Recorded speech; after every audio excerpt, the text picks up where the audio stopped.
عليكم ورحمة الله وبركاته. معاكم مس دعاء ظاهر استكمالا لدروس التأسيس واستكمالا لمعرفة أصوات الحروف. هنشوف مع بعض النهاردة بعض الأصوات المركبة وهنتعرف على الصوت بتاع الحروف المركبة دي مع بعض. طبعا الدرس دوت ارتباطه بمرحلة التأسيس، بس أنا بالنسبة لي أنا شايفة إن هو مهم لكل المراحل مش بس مرحلة التأسيس، لأن أنا لو مش عارف الحروف صوتها إيه، نطقها في الكلمة إيه، مش هقدر أقرأ أي حاجة في اللغة الإنجليزية. أنا قلت في الفيديو اللي قبل كده، أول فيديو بالنسبة لمرحلة التأسيس اللي هو كان فيه أصوات الحروف بس مفردة، كل حرف صوته وشكله واسمه.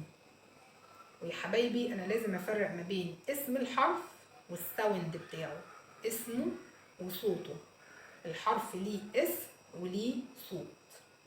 طبعا اسم الحرف مهم بالنسبة لي علشان السبيلنج، لما اجي اقول حروف الكلمة بتاعتي اللي هي التهجي، خلاص لازم ابقى حافظ اسم الحرف. طيب صوت الحرف هيفيدني في ايه؟ هيفيدني في القراءة. شكل الحرف هيفيدني في الكتابة. يبقى انا عندي 3 اساسيات لازم ابقى حافظهم كويس جدا عن حروف اللغة الانجليزية. لازم ابقى عارف شكل الحرف علشان اقدر اكتب الكلمات، لازم ابقى عارف اسم الحرف علشان اقدر اتهجى حروف الكلمة، لازم ابقى عارف صوت الحرف علشان اقدر اقرأ الكلمات. تعالوا مع بعض نشوف sounds of letters، اصوات الحروف. بس النهارده الحروف بتاعتي حروف مركبة، بمعنى ان كل حرفين كده جم مع بعض خلاص او جم ورا بعض في الكلمة ادوني صوت مختلف تماما عن الحرف وهو جاي لوحده.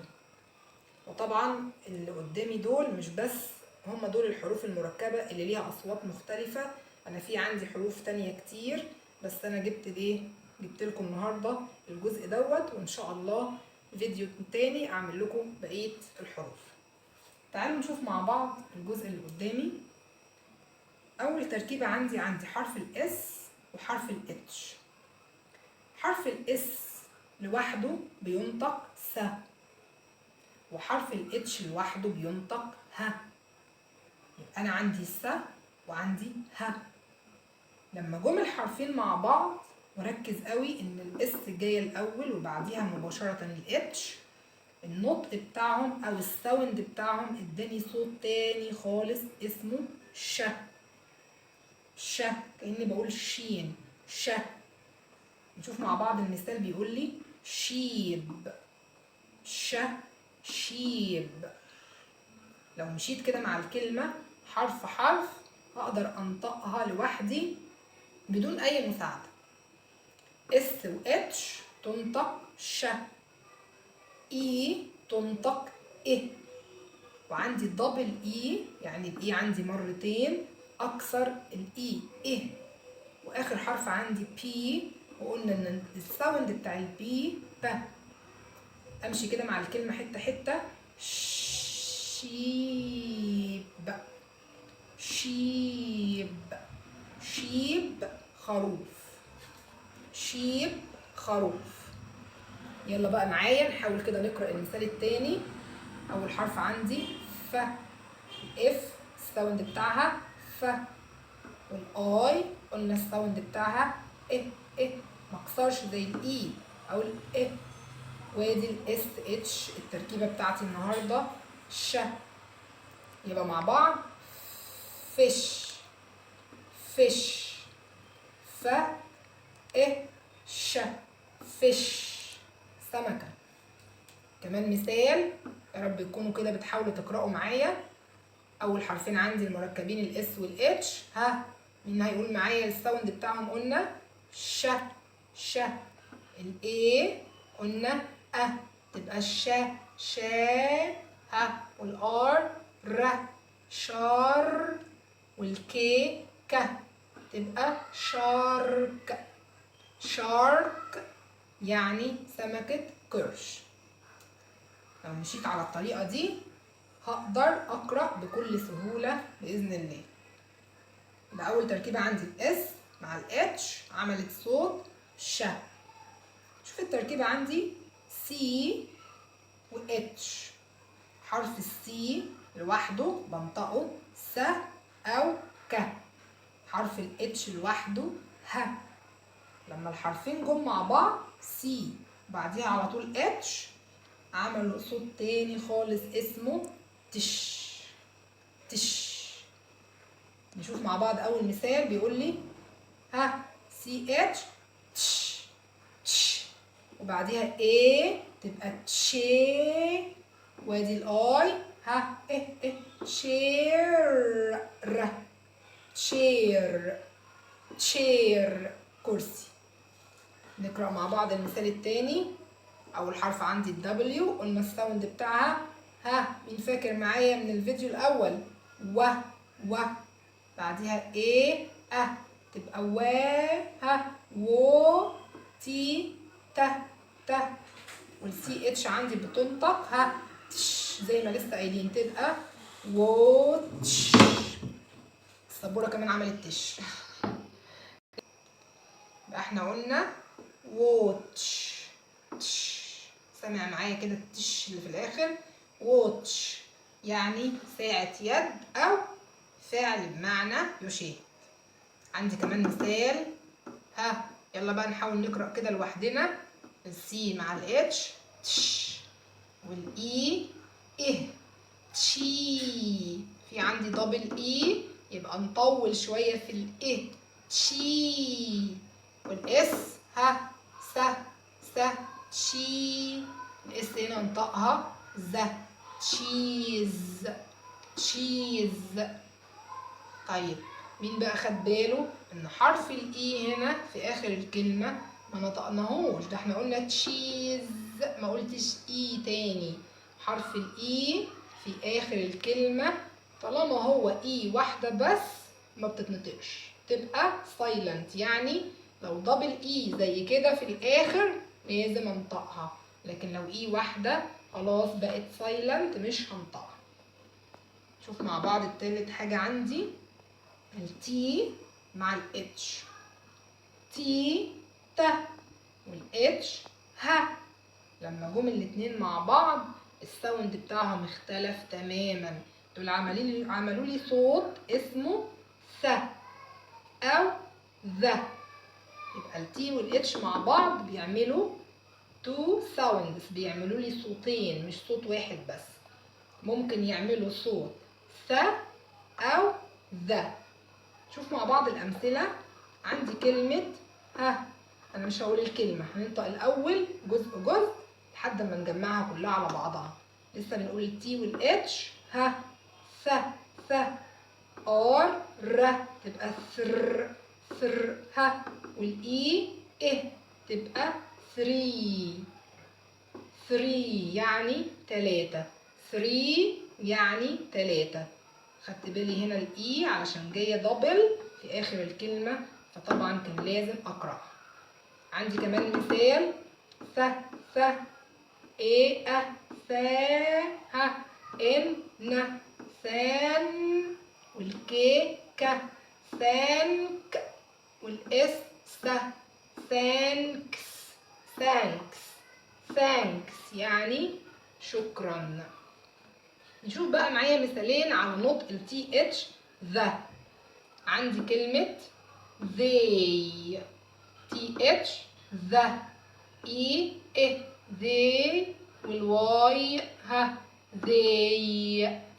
الواي عندي بنطقها زي they يعني هم.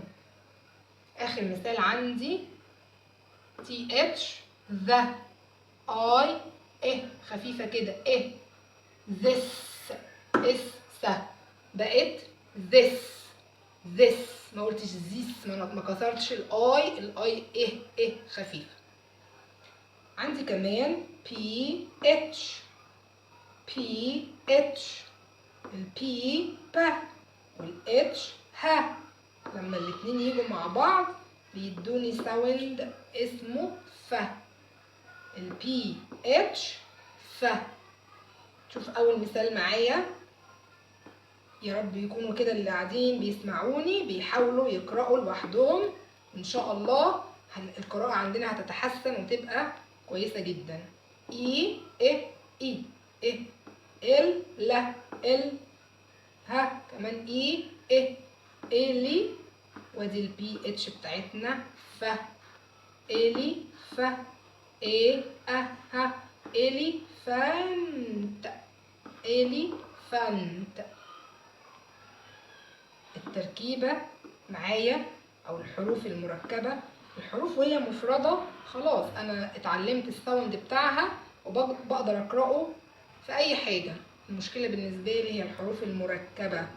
لو انا كمان اتعلمت الساوند بتاع الحروف المركبة خلاص مبقاش عندي صعوبة في قراءة اي كلمة هتقابلني. نشوف كمان مثال مع بعض على البي اتش.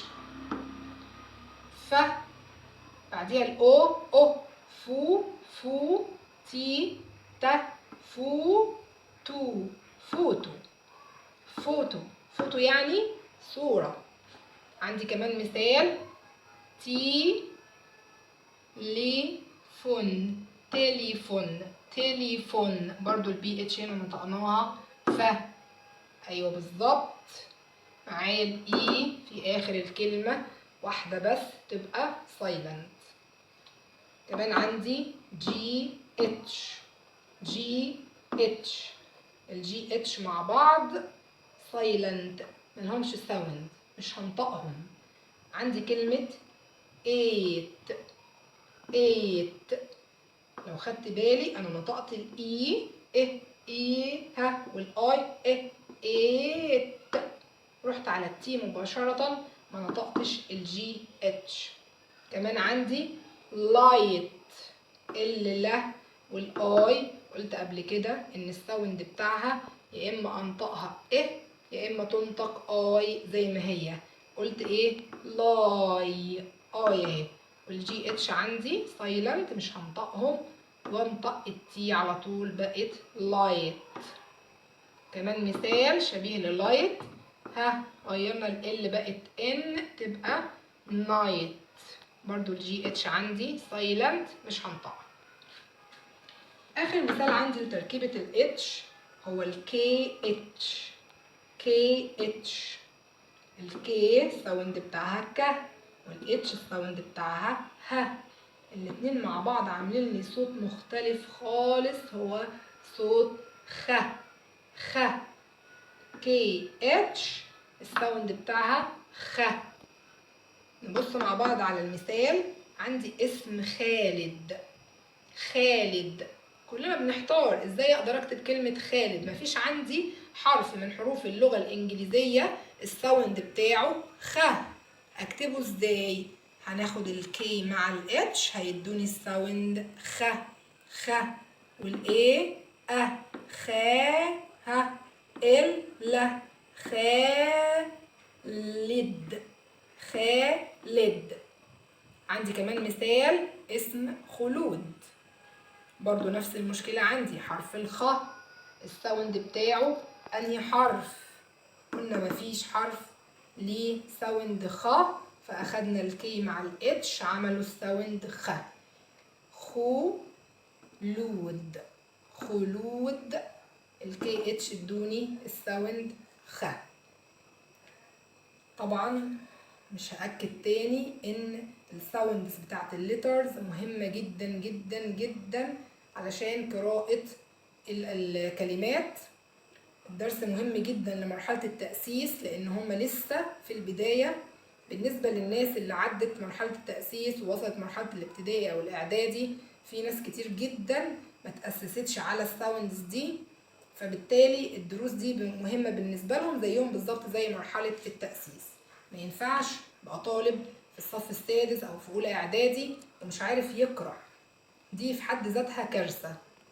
لو انا رجعت للاصوات والحروف المركبة واصوات الحروف الفردية والدروس دي كلها خلاص هلاقي موضوع القراءة ده بالنسبة لي بقى سهل جدا جدا، ومش هلاقي فيه أي صعوبة مرة تانية.